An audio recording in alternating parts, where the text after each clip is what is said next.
Gentilissimo auditorio tutto, benvenuti quest'oggi a questo nuovo appuntamento di Quattro chiacchiere e un caffè. Siamo qui con Peter Broadbend e questo è il motivo per cui we will switch our language in English. So Peter, we met first time in Arezzo a lot of years ago. But it was in 2013, first time speaking about Paris and Stanford and English romantic music. But just 10 years before, you had an atelier in Europa Cantat in Barcelona, speaking about Tavener, Raul Tavara and Tariq O'Regan. So, did you ever met them? I met John Tavener and I gave a first performance of one of his pieces, very briefly. I met him briefly. The piece was quite long. But Can imagine. I know Tariq O'Regan very well. And Raul Tavara, I'm sorry I never met. Wonderful composer. But I've been lucky to meet and work with a lot of composers over the last so many years. And it's always very, very good to know the person as well as their music.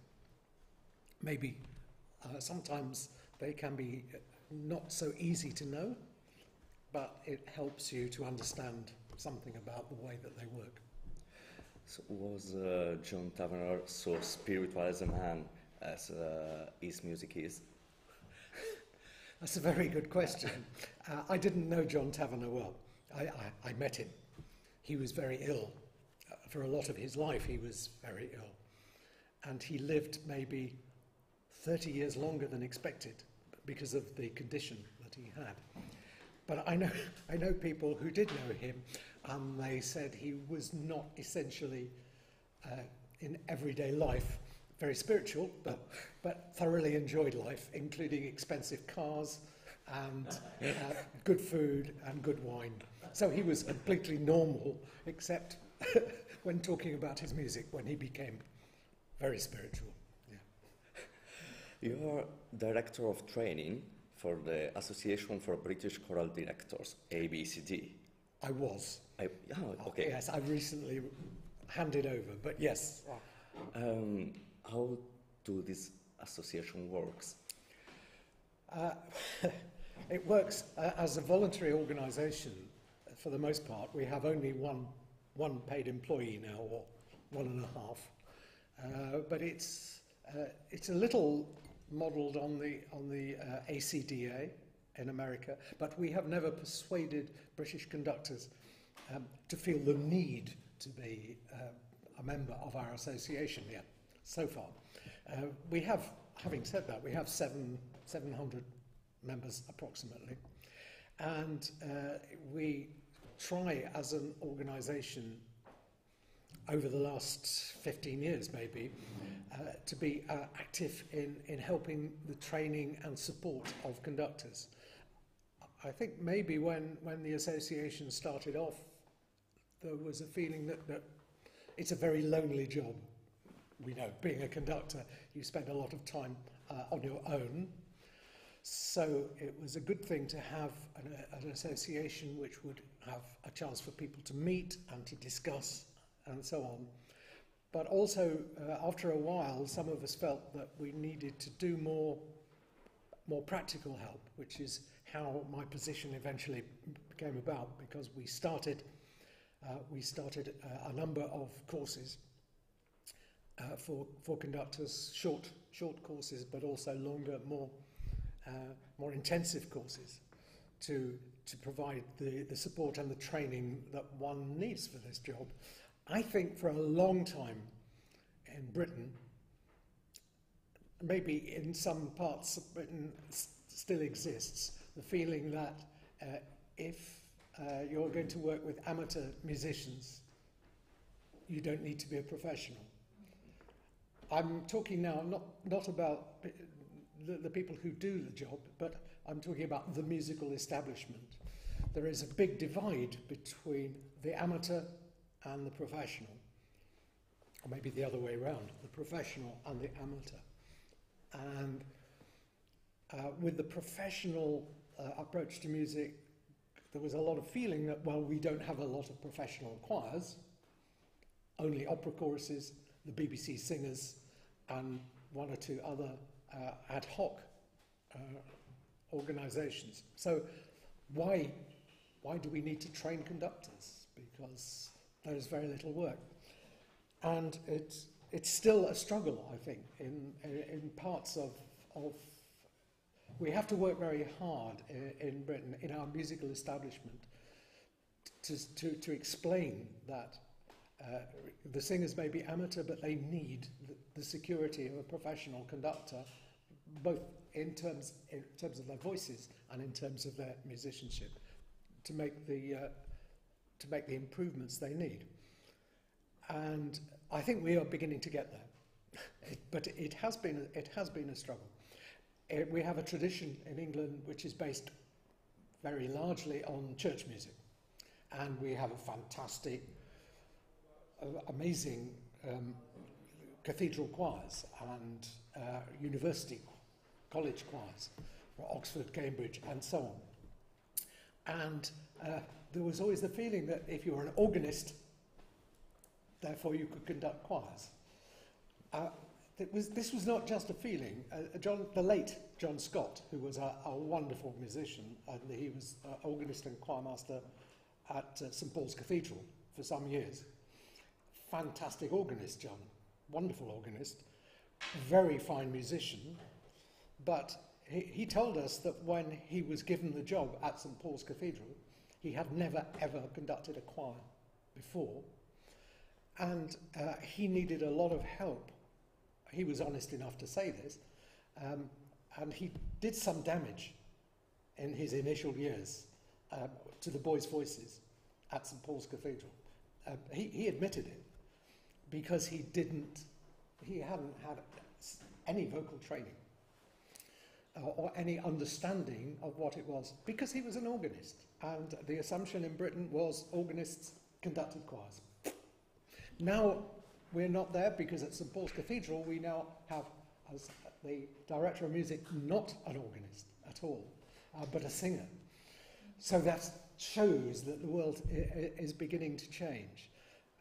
John, I have to say, became a very fine choral conductor, but there were years when damage was done, and he knew it. And this was, I think, he was one of the people who helped us really to work with the establishment to say, you know, it's not about standing there waving your arms. It is about your understanding of the vocal technique involved and so many things, of course. So now I think ABCD has established itself as part of the movement towards healthier approach to voices, alongside several other organisations in the UK. And Peter, you just spoke about the BBC singers, so you were Indeed. their conductor. But you are also conductor of the Joyful Company of Singers. Mm-hmm. I just read that the Joyful Company has a fund for young composers and conductors. How does it work? Well, it's worked in two ways. We set up this fund maybe 7 years ago now, with the intention of encouraging young composers, young conductors, and therefore young singers. It was intended, hopefully, to bring in also younger singers to our choir. There was a selfish part of it, but also it has worked very well, because we had a junior fellowship for a conductor to work with the choir as a sort of assistant conductor, come and sing in the choir and to conduct. And we had over the last few years, six choral fellowships. And these young people really got the benefit of working with a very good instrument and encouragement, and I was able to give them the opportunity to conduct not only in rehearsal but to work in concerts, including a very big major concert we did as a 25th 30th anniversary concert, whatever, at a major London concert hall, and our then junior fellow conducted several movements of the Parry Songs of Farewell, which was really lovely for her. She was a young, very gifted young conductor, and so it's good for the young people. It's good for the choir to have somebody different in front of them, and it's good in all ways. And for the young composers, we've done two things. We had a composition competition. I'll say that again. So composition competition, and the composer who won this, the selection committee for the competition was made up of composers, mostly young composers: Kerry Andrew, Gabriel Jackson, Judith Bingham, three fine composers, and another conductor, George Vass, and myself. And the winning composer was Australian, who had been studying in England at Oxford. He was doing a doctorate at Oxford, and very, very, very good piece, which got several performances as part of it. And in fact, the first performance was given by our then junior fellow, so it was a double whammy, so to speak. We had two young people involved. And the most recent commission we have done as part of this was from a young composer called Toby Young, who is a very talented composer. And it was a great pleasure working with him. I've known him since before he was born. His father is a pianist who works with me very often. And Toby is a very gifted and very intelligent young composer who had been working, when we started to talk about the commission, he had been working with a dance company, the Rombert Dance Company, which is a very old established, had been an old established ballet company which has moved into contemporary dance and become one of the leading lights of contemporary dance movement in the UK. So we discussed the composition, and we made it a joint commission with two other choirs, which is always a good way to work. So there are three choirs involved in providing the money, and therefore automatically there are at least three first performances, which doesn't always happen. But our performance, backtracking, we decided that since he was really interested in the dance, he would like to provide a composition which was linked to dance, closely linked to dance. And as I said, he's a very imaginative composer, a very highly intelligent young man. And he chose some wonderful, wonderful texts to set. And he put them together as a suite, as in the form of an 18th century suite. So the dance link was sort of obvious. So you had an allemande and a gigue and so on. And the texts were all mostly contemporary texts. This was the only problem, that we still haven't got copyright clearance on all the texts. Because he was doing a fellowship in Cambridge, he was free to set anything he liked, and it wasn't a problem. But that finishes when his fellowship finishes, and we still haven't got clearance for the last, and possibly the best piece I know. we can't put the words in the programme in case we get prosecuted. It's a fantastic setting of Maya Angelou, the American, wonderful American poet, and it's a really, really great setting. But Maya Angelou's people have not responded yet. The piece is so imaginative and so different. So we had a performance where it was danced, and we got a young dance group to realise the music physically in dance.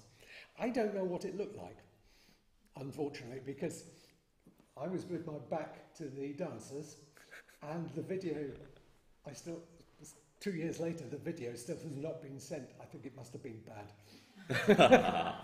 But it was a great opportunity, and I want to do it again, and I want to do it lots of times.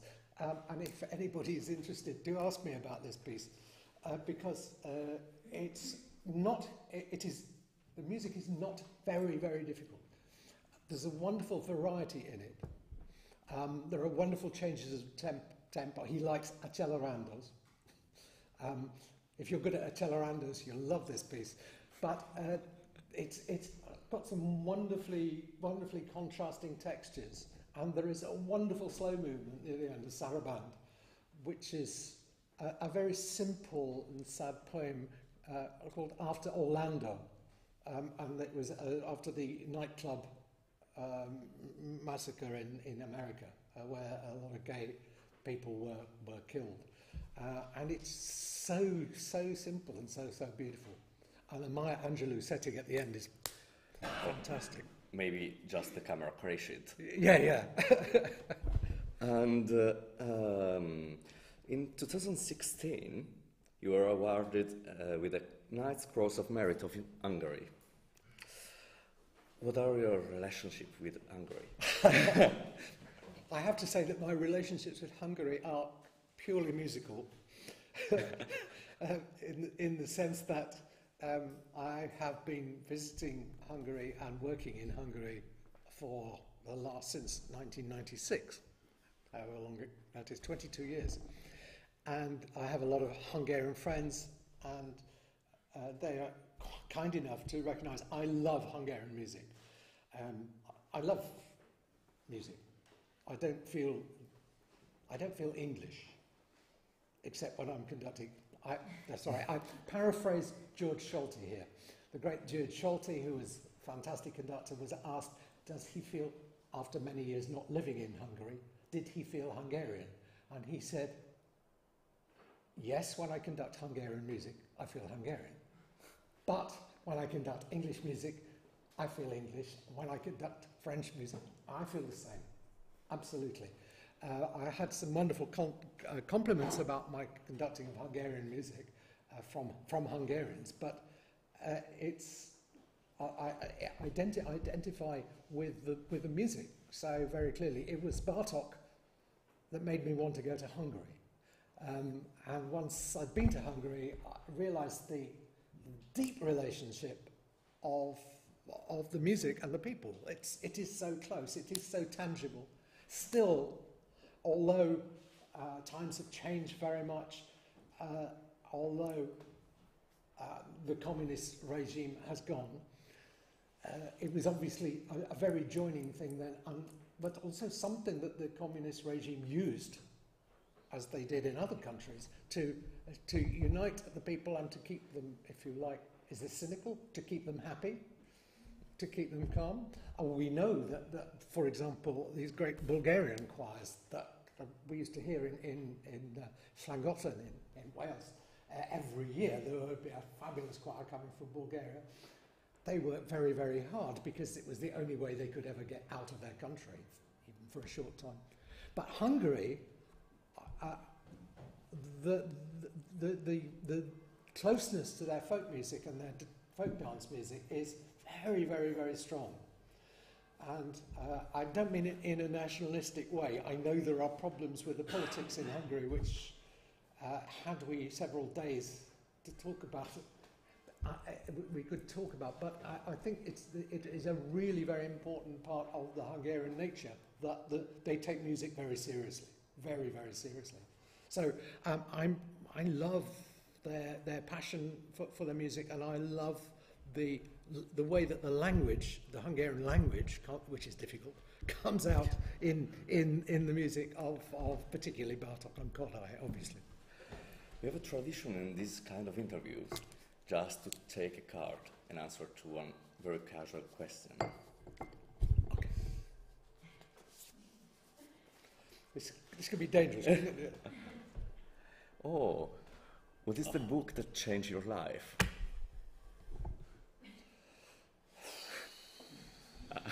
Can I have another question? No. I don't know. That's very difficult. What book has changed my life? I don't know. I read much less frequently now than I used to read as a young man. And I read, as a child, I read all the time. And so I've got an awful lot of books inside there. Which book has changed my life? I don't know. Could also be Mickey Mouse. I'm not very fond of Mickey Mouse, actually. I had an experience. Donald Duck. I had an experience with Disneyland in Paris, which I don't. That's a really very good question. Which one actually changed my life? I read a lot of biographies. At one period in my life, a lot of biographies, and of musicians and of composers, and maybe it was one of those that actually changed my life, but I don't know.